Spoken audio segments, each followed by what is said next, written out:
Welcome to the Sports Forecasters Podcast. Thank you for tuning in today. This podcast has been created not to dwell and over-evaluate what has already happened in the sports world, but to predict and to forecast what has yet to come. From game picks to draft picks, and from trades to free agent signings, we will let you know what happens before it happens. Your hosts, Nick and Nate, will evaluate, study, and understand sports patterns, tendencies, and nuances to better prepare you on what to expect. Just like weathermen, but way more accurate. So if you like to pick games or you simply just want to be in the know before anybody else, you are in the right place. Enjoy the show.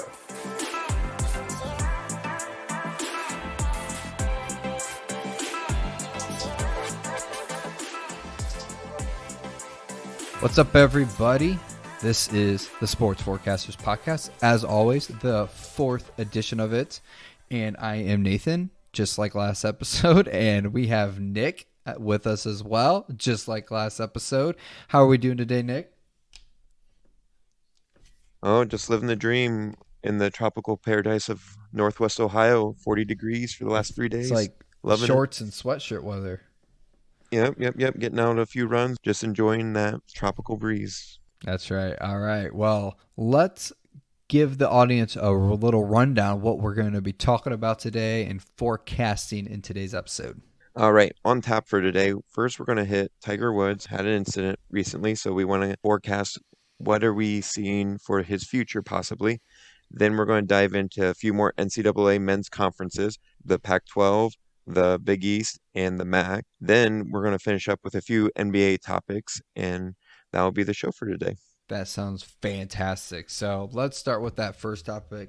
Tiger Woods, obviously some very disheartening news, scary situation with his accident in Los Angeles a few days back. I guess, Nick, what's your first take on that, and what was your reaction when you heard the news? My first reaction with that situation was you're just seeing the gradual fall of an icon of his sport, in being golf in this case, where it just seems like the last decade or so, Tiger just seems to be hitting this setback after setback after setback, with quite a few of them not really being of his own, most of them through injuries. This car accident is just one of those setbacks where how much time is there left for him to capitalize on this? For me, Tiger's kind of been like what Mike Tyson was in the early 90s for boxing fans. Tiger for golf has been this big icon. He brought a lot of interest to it, a lot of flash and pizzazz, especially early on in his career when he was winning majors, maybe 2 or 3 of them a year.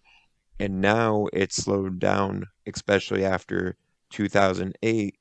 He had that one back in 2019 was his last major win. It's been a screeching halt. He was like on fire 2008, and then that first car accident, some things happened there, needed some surgery, some injuries. And then when he won 2019, there was that little glimmer of hope. 2020 didn't start out tremendous for him. He was 37th, 38th in the first 2 tournaments he had, got cut, and then they opened, there was no tournament. And so as sports fans, no matter who you want to have the record, when someone gets close to a record, you're rooting or watching more or more engaged to see where they're going to be with that record. Like how close can they get to the sun, so to speak. And for Tiger, it's always been that conversation every time he's come back. Oh, will we get this back? Will we get this back?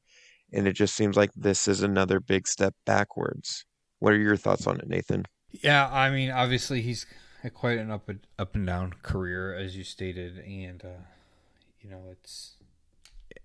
he's every time I hear him, I listen to him and watch him, it's hard for me not to root for him, because I hear a lot of other people say how great of a human being he is, and I think when he's got his life straight, anyone can be good, right? And I'm sure he's a great guy, and just knowing his struggles and what he's been through, it's just hard to see him go. It's hard to see anyone go through that, And then obviously someone as iconic as Tiger Woods it makes things a little bit harder there. But I just remember looking at the photos of the wreck, and it's just like I just got this deja vu moment of when looking at the photos of Kobe Bryant and all the people in that helicopter, in that wreck. It's just like iconic athlete in that sport. It just seemed like deja vu. Like, is this happening again? Like, same place in the U.S. as well, as in L.A. And it's just so weird to see that. And that was kind of the first thing I thought. It was like, oh, geez, like, is this happening again? Is 2020 really going to hit us again here in 2021? So it was just fortunately looks like he's recovering well. And, that's the first and foremost, that he's safe and alive and healthy. Let's now move to his actual golf career and what his career is going to look like from here on out, Nick. So what do you forecast or even expect from Tiger at this point? Well, I would have to understand the severity of these injuries. And I mean, I think he's doing a better job now of listening to his body before he puts himself back out there. Because I feel like around 2010 and 11, he was really trying to rush himself back and not giving himself that time to heal, because probably that inner competitor in all of us, where he just had that drive to get back out there and be great again. But I feel like the last few years, he's done a better job of listening to his body. So I don't know that without knowing the severity of these injuries, I know he had to get some surgeries, but it didn't sound like any of it was life-threatening, which is very fortunate. So the question comes down to, will he be back this year is what I'm really trying to wrestle with right now. And just based on the timing of it, I could see him maybe coming back at the very end of the year. Again, I think he listens more to his body more so than ever. So I wouldn't be surprised if he took the rest of this year off to heal up, get everything right before coming back into it. And then the real next question comes, how much longer are we going to see Tiger Woods being a competitive professional athlete, major after major? I know he's slowed down quite a bit these last few years. How often are we going to see that name? Is it going to be only majors? Is he going to hit here and there? Or is he going to be like, I'm only hitting like these 3 or 4 events? Those are the things to really look at for it. And for me, I really think he's really going to slim that schedule back even more if he's healthy, just because he's trying to be that family man. He's trying to be there for his kids and his family, which is an important thing. For me, I think he'll get some professional wins, but I don't know that I'm going to forecast, and this is early on, so it could change. But I'm going to forecast in terms of majors. I don't think in the next year or two, I'm not seeing him winning a major right now. He's obviously proved people wrong before. He's risen from the ashes back in 2019 when he won the Masters. They kept hoping it, but he came out of nowhere really and was on, and everyone thought prime time again.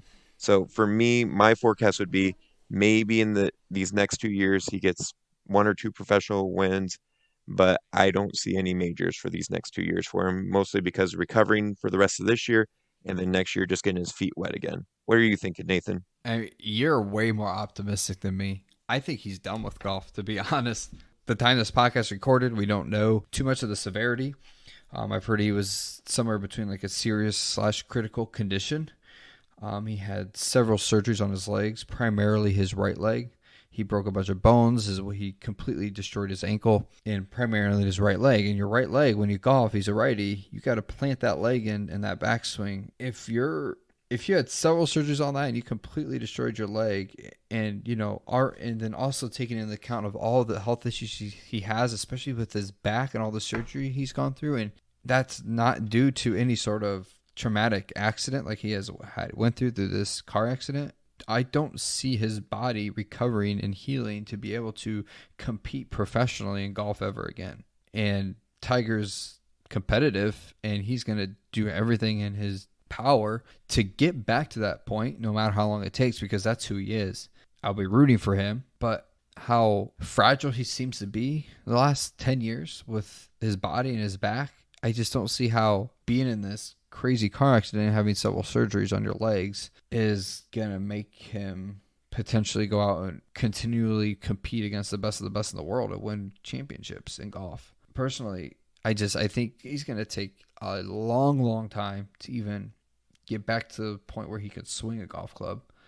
And when he's there, it's not going to be anywhere where he was before the accident.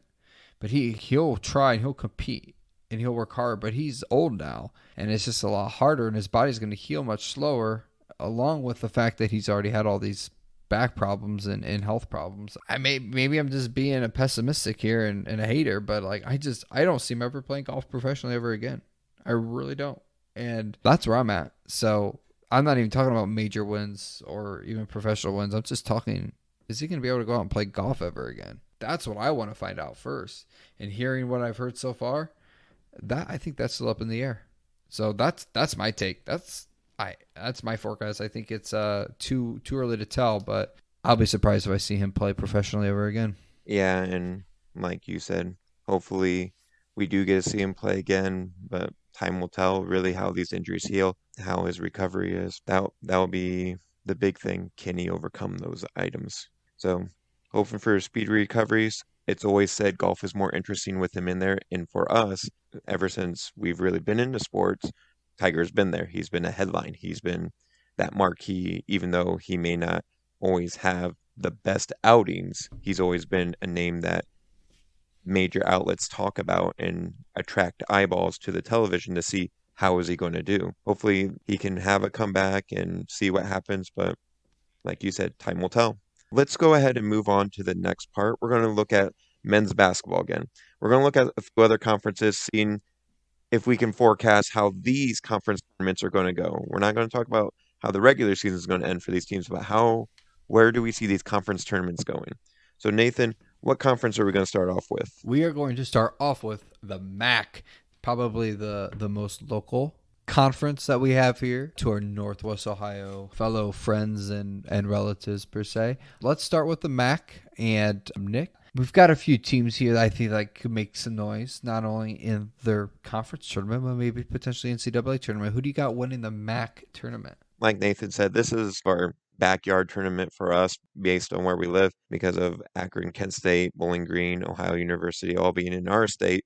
Obviously, Ohio State kind of takes marquee for the state we live in. But in the MAC this year, we have top 8 teams that make it to the tournament. So that's a little different than some of the other tournaments we've talked about up to this point. With it being the top 8 in the MAC, I like that dynamic, honestly, like not having everyone get in. I understand why teams do it because it rewards you for being the better team throughout the season, and the teams that are lower seed have to work their way up. Anyways, with the MAC being the top 8 teams, really the 2 teams I'm really honing in on and looking at that make some big noise.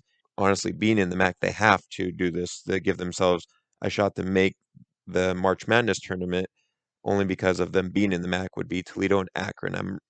These 2 teams have been looking pretty good throughout the season. I know Toledo has went against a few Big Ten teams and tried to give their best shot at it. Akron and Toledo, I'm seeing to make it to the final. Now, I know that's not too big of a jump since they're first and second right now in their standings. They've been battling it out. Right now, Toledo has the advantage over Akron, beating them earlier in the season. For both of them to get in or have a shot to get in, I guess no guarantee to get in except winning it. Toledo and Akron, I'm seeing there at the end. And I'm going to give the nod to the team that's only an hour away from me, Toledo. How about you, Nathan? Yes, solid guess. Surprisingly, I feel like I know a little bit about the MAC, even though it's a small conference, because I got to hear my younger brother brag about how great Toledo is. I mean, he's already predicting them to go to the Elite Eight in the NCAA tournament. So we'll see if that actually happens. So I've had this interest in the MAC and specifically Toledo for that reason. Typically, he's a very pessimistic fan when it comes to his team. So the fact that he has some sort of optimism toward one of his teams, I thought maybe this could be quite some serious business here. Yeah, I mean, I don't think there's any question here. I think Toledo is going to win this tournament. These are words from my brother because he's watched them like literally every game. But I guess they're a very balanced, solid team. Got a good post presence, specifically with the rebounding, and they move the ball well, and they can hit the three. How the game's played today, those are the 3 ingredients that you need to be successful. So I see this team winning this conference and making the NCAA tournament. And maybe they'll make some noise. And I think there's a chance that they make some noise because I think this is the year for a mid-major or a non-basketball Power 5 school to win the championship, because all of the Blue Bloods are down this year because of what we talked about with last episode, just the freshman class. They get all the great freshmen, but with COVID and everything, kind of just they didn't get the preparation that they needed to make that transition, so they're just not as good. So this is a year where I think a mid-major could win it, where they have a bunch of juniors and seniors, and Toledo definitely fits that mold.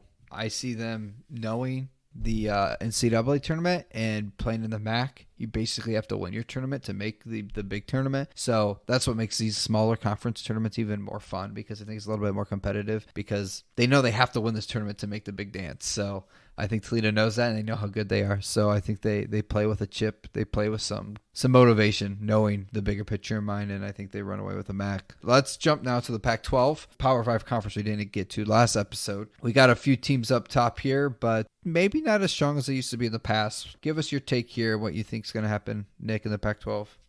Well, like you said, one of the Power Fives we didn't get to with the Pac-12.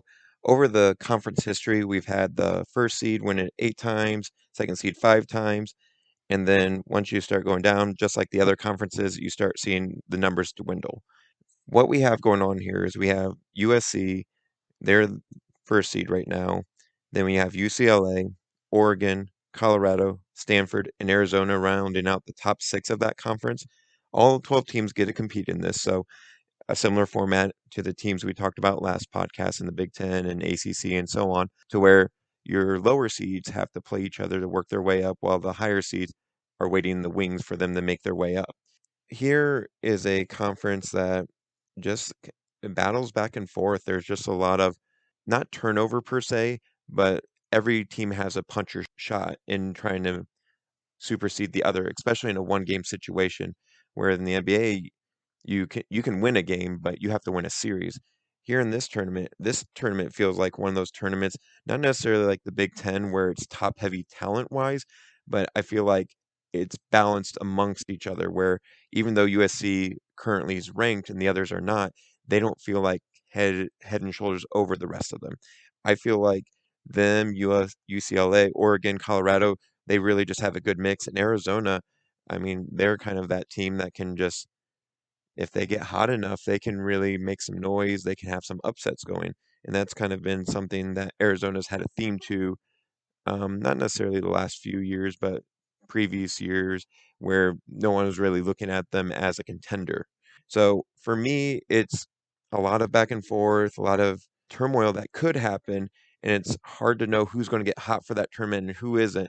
But if I was going to forecast based on what I'm looking at right now, today, I'm feeling like USC is looking good and they look like they could win it, but I'm going to go with UCLA. Just nothing that I have like that I can point to and say this is why. It just, I don't feel like it's going to be the one seed that's going to win this one. So I'm going to go with UCLA winning it for this Pac-12 conference tournament. How about you, Nathan? This is a hard one because Pac-12 games are always at 10 or 11 o'clock at night, and I'm in bed.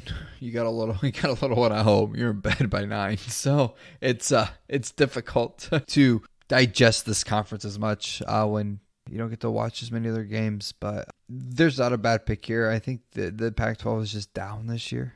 You know, you typically Arizona's in the top 10, top 20. They're not even in the top of their own conference, let alone the top 25 in the nation. So I'm just going to stick with USC here. I think it's the safest bet with this COVID season and everything. I think they're the best team in this conference, even though I think UCLA is a very close second. I think they're both good teams, but I'm going to give the edge to USC, and they've already beat UCLA, so I don't see them losing again to them. I think they've proved they're the best team in this conference, and they'll win the tournament. So let's jump finally to one of the bigger basketball conferences, but not considered a Power 5, the Big East, which typically has some pretty good basketball teams in there with the Villanovas and the Creightons of the world. So, Nick, give us your take on the Big East and who's going to win that tournament. Being a teenager in the late 90s, early 2000s, like Big East felt like the creme de la creme for a very long time. I mean, in terms of basketball, they were like the conference I've really enjoyed watching as a kid. Their tournaments were always entertaining and just had a good time with them. And over the years, people have moved conferences for more so football reasons than basketball reasons, but change happens. So we're looking at the Big East now, and still a very good conference, not as deep as it once was, but a conference that still has a lot of things you can enjoy about it. And so for me, I'm really hoping I can see Nova and Creighton go against each other for the tournament finals, but those are the two teams I'm really hoping to see make a good run in their conference tournament. If not, I don't see these two being overlooked for the NCAA tournament. So Not that they'll meet up again, but these two teams are very interesting. Nova is a team that just has a soft place in my heart, not only because they're located near my favorite football team being the Philadelphia Eagles, but the fact they were that little engine that could a few years back when they were competing for a national championship. So I feel like right now Nova is the team to beat. Even though they lost to Creighton earlier, I just think they'll avenge that loss, and they're just a well-coached team, well put together. It's hard for you to beat them more than once. So I feel like that's going to be the team to come out in the Big East, Villanova. How about you, Nathan? Definitely hard to beat a team more than once. I do agree with that, but I did think from the previous conference, I thought USC is going to beat UCLA twice, even though it can be difficult. Big East, this is, it is between Nova and Creighton. I don't think that anyone else is going to challenge those two teams. They've kind of risen above the rest, but I never trust Nova, and not just this year in general. I know they won the championship that one year, but there's many times they get to any sort of tournament. They're the Virginia to me. And Virginia's won a championship too. But outside of that championship, they always lose in tournaments early. And I feel like Villanova is a carbon copy of Virginia. And it's just a culture that's there. I see it in the players, I see it in the coaches. When there's adversity, when it gets down to crunch time and clutch time, I see this sense of fear in those teams. When I watch Creighton, I see a little bit more confidence and I see a little bit more grit to them. I'm actually picking Creighton to win this conference. Villanova may win the regular season, just like Virginia will win the regular season ACC conference, but I don't pick them to win the tournament. Villanova's the same way. I feel like when it's tournament time, they're just not the same team. Creighton winning the Big East tournament as a 2 seed. Very nice. I don't feel like there's a wrong choice with either of those. So just to recap, for the MAC, we both said Toledo. And then for Pac-12, Nathan went with USC. I went with UCLA. We both feel like that conference is really a toss-up just because how close they are. And like Nathan mentioned, they seem a bit down this year compared to previous years. And then Big East, I went with Villanova and Nathan went with Creighton. I'm actually really excited to watch these conference tournaments that we've disagreed on a couple of these. So we'll have to let the audience know who ends up on top here with their predictions. Yeah, we'll obviously post it on our social media and then we'll recap them right before the tournament start because we'll have one more episode before they all start, and then the next episode will be in the middle of it all. So that'll be interesting to have our takes on what we've seen so far with the lower seed teams, seeing who looks like they might have a shot, who might not. Now let's move on to our final topic of the night. We're going to move on to some NBA topics.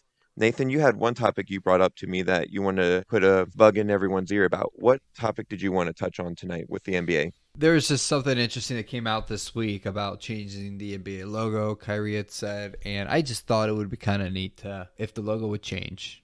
Who would it be, and when would it happen? If we want to briefly touch on that, if the logo would change, who would it be, when would it happen? I'm always one for nostalgia, so for me, the logo is very iconic of what it is. If basketball was going to change theirs, I feel like it needs to be during an anniversary. Whenever their next big anniversary is, maybe look at doing it then.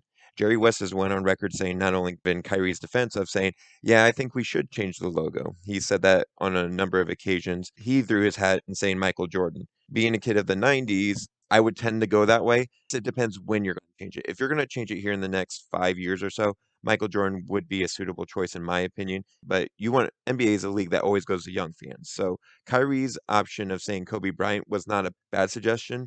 I guess for me, I would like to see Michael Jordan, but if they're going to wait another 10 years or so, it might be LeBron James because he's probably the most recognizable right now for your fan base that's getting into their late 20s, early 30s.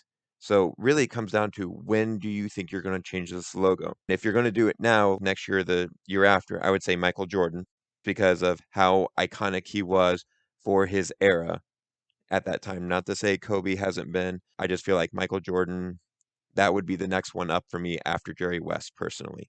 Who do you think, Nathan? Yeah, you bring up a lot of great points. I feel like how much timing would influence this. This is my opinion. Everyone wants the Michael Jordan Jumpman, but I think that won't happen. And this is why.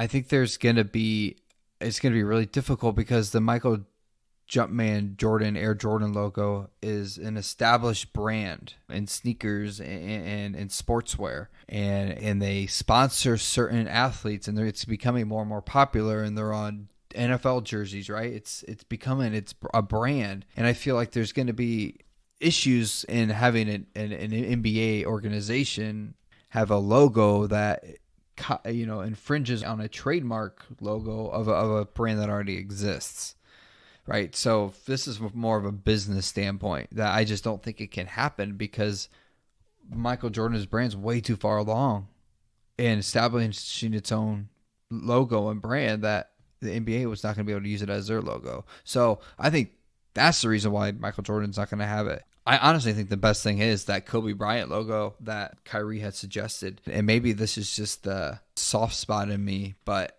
I feel like everything needs a good story. And just with Kobe's tragedy and how much he's brought to the game and how much he helped women's sports in the WNBA and everything and the impact that he had, if they change it here within the next couple of years, I think he's the one you change it to because it's a memory of him. It's just like of how much he's brought to the game, especially women's sports, and how much we're trying to help and support women's sports, at least on a professional level. And I just think the timing is good with that. And because of what had happened and the tragedy that he went through, it's just a good way to remember him.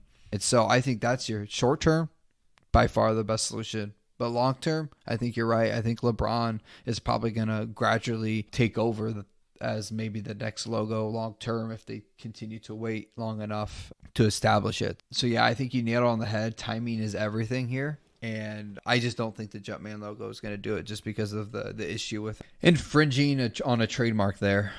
But so I think short term Kobe Bryant is the perfect option. With that being said, unless you have another remark, we do want to make one more prediction. What's the last topic you wanted to hit on, Nathan?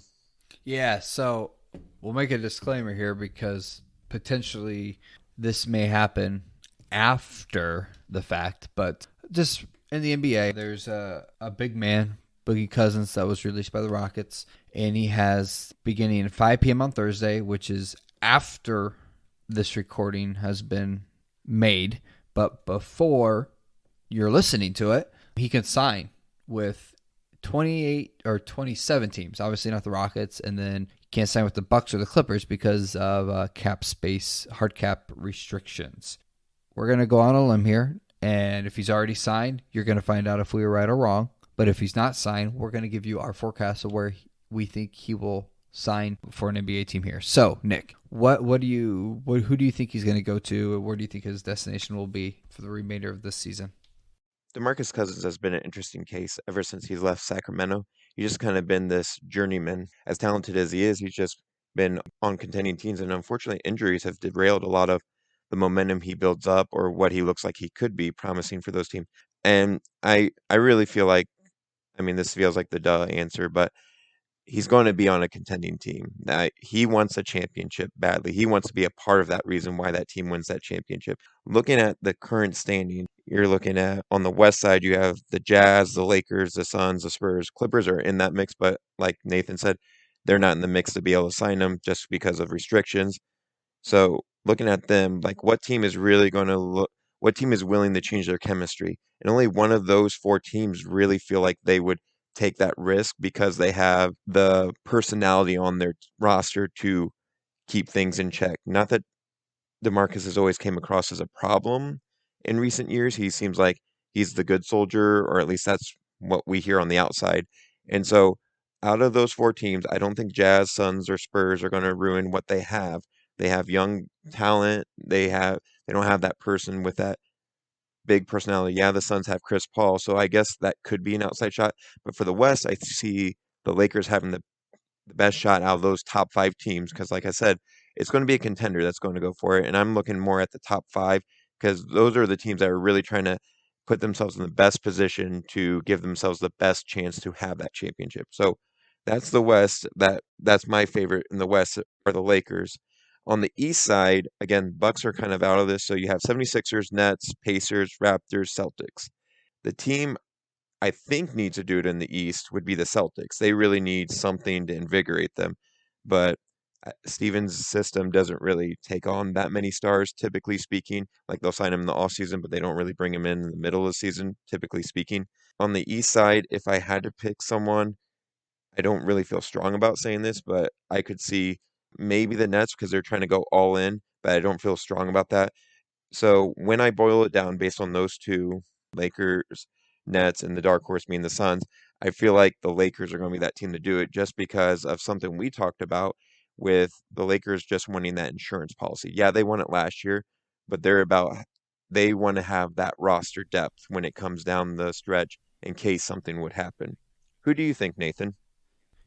A lot of great points. I think it's down to two teams. I mean, you're right.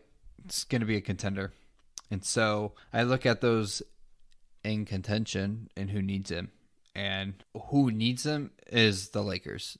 Seeing how Anthony Davis has been getting hurt here lately, and they seem to be struggling with that big man presence as a result. And so I see them picking him up as maybe as an insurance because they lost so many big men last year. Now Anthony Davis is like the only really good big man they have left, and he's hurt now. So they need that insurance. But I don't think he goes there because I truly feel people sign players to stop them from going to other teams. And so I think another contender who maybe don't need him but wants to prevent him from going somewhere may have interest in signing him. And that is the Brooklyn Nets. I think he ends up going to the Nets because I know Boogie's going to want to go to a contender, and he's only going to sign with a contender. He's at the point of the career that all he wants is a ring or get as many rings as he can get. And so right now, obviously Lakers and Nets seem to be the most obvious choices. You know, you would say Clippers and Bucks, but they can't sign him. So Lakers and Nets. And so I'm sure both of them are high on this list, but he's already been to the Lakers. Does he want to go back there if they've already let him go? I mean, potentially. I mean, I bet they're going to have interest in him. But if I'm Boogie and the Nets are offering me a job and I see how awesome they are and how they have three really great players and how much they're dominating, and I've already prayed for the Lakers and they seem to be trending the wrong way, and I think the Nets are going to sign him because they don't want him to go to the Lakers. Long story short, he's signing with the Brooklyn Nets. Mainly because the Brooklyn Nets don't want to see him go on the Lakers because they feel like they're going to face them in the finals. So they want to prevent him from going there. They'll bring him on. They'll find a way to play him some way, somehow, even though they don't really need him. But he's going to sign with the Nets. That's my take. Full disclosure, I kind of hope that happens because I'm one that likes parodying leagues. So if you're a champion the last season, unless you're the team I'm rooting for, I'm pretty well like hoping someone else can take that mantle. So hopefully the Nets do. We'll see what happens there. But yeah, it'll be interesting to say, like Nathan said off the top, we're at the time we're recording this, he has not hit the market yet, so there's no indication of where he's going, but lots of teams that are interested. And yeah, well, it's always interesting when a big name gets released or gets traded. It always adds a new dynamic and changes things up. So yeah, we both think it's a contender. Yeah, I had it down to Nets and Lakers. I just kind of went with Lakers because LeBron seems to be the businessman that gets things done sometimes. Yeah, you're not wrong about that. All right. So any final words, Nathan, before we sign off tonight? No, it's just the Brooklyn Nets are going to win the NBA Finals. Calling it right now. Yeah. I'm forecasting that way out, but it's over. They're going to win it. I mean, first-year head coaches in the NBA, it's the trend. First-year head coaches win the NBA Finals, so they're going to win it. I will reserve my pick till a little later. I like to see the water settle a little bit, especially That's probably smart. In case some major trade happens and I'm like, oh my gosh, this changes everything. Or hopefully not, but an injury occurs. So that'll wrap it up for us tonight. This has been Nathan Singer. I'm Nick Alvarez. Thank you for joining us. Be sure to share this podcast. Check us out on our Facebook page, The Sports Analyst, and we'll see you next time.